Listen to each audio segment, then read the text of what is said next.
everyone. This is Shadi Reis from NCVH in New Orleans. I'm really privileged today to be with Dr. Patrick Alexander to talk about dissection management in the peripheral space. Dr. Alexander, thanks for being with us. Thank you, Shadi. Yeah, thank you. Appreciate it. So I know we are from Michigan. We never met before, that's a great venue to meet. So this is a very heavy peripheral artery disease conference.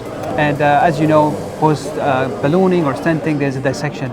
And can you walk us through the options that we have now to manage these dissections? Absolutely. So, dissections, as you know, are the Achilles heel of all interventionalists.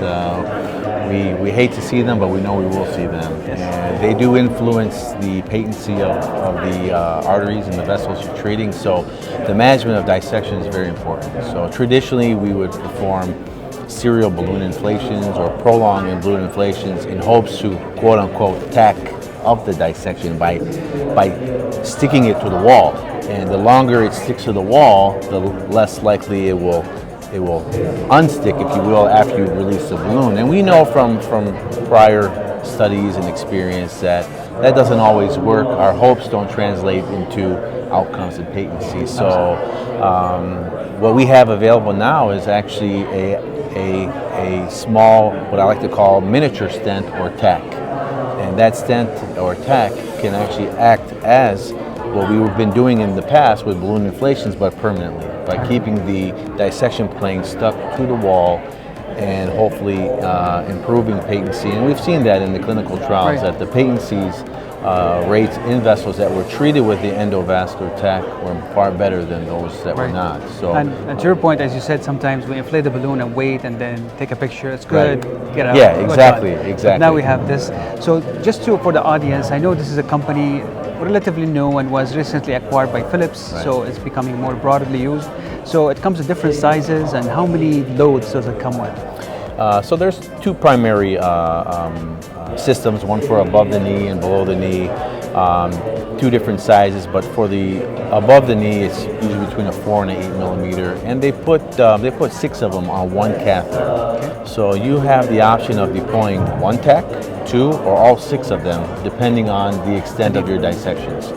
For the below the knee, the sizes are smaller, as you would expect, between 1.5 and 4 millimeters, and on those there's 4 tacks loaded onto a single catheter. And again, you have the option of deploying one or all of them. Right. And they're fairly easy to deploy. And delivery system, is it an 014 system or 018? So it's a 01. Well, for the below the knee, it's a 018 delivery system, okay. And for above the knee, it's a 035 delivery system.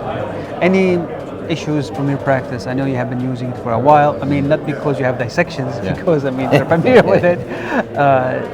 Pitfalls or troubleshooting that the operator should be aware of.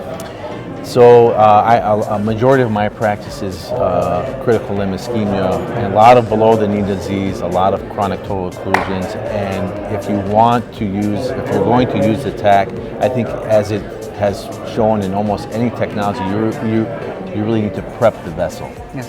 So adequate balloon prepping, you have to make enough room for these things to go in there.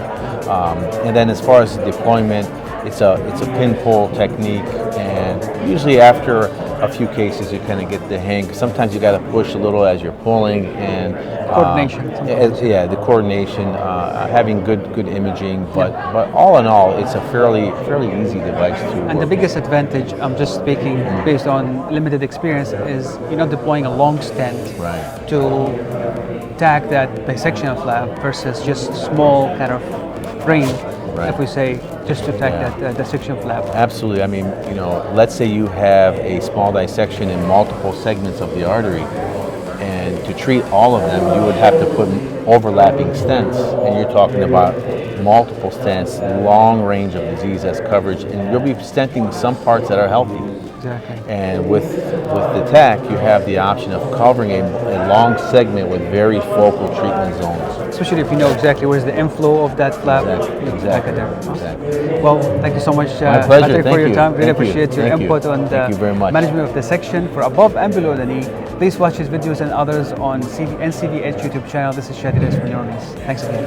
Thank you. Appreciate it.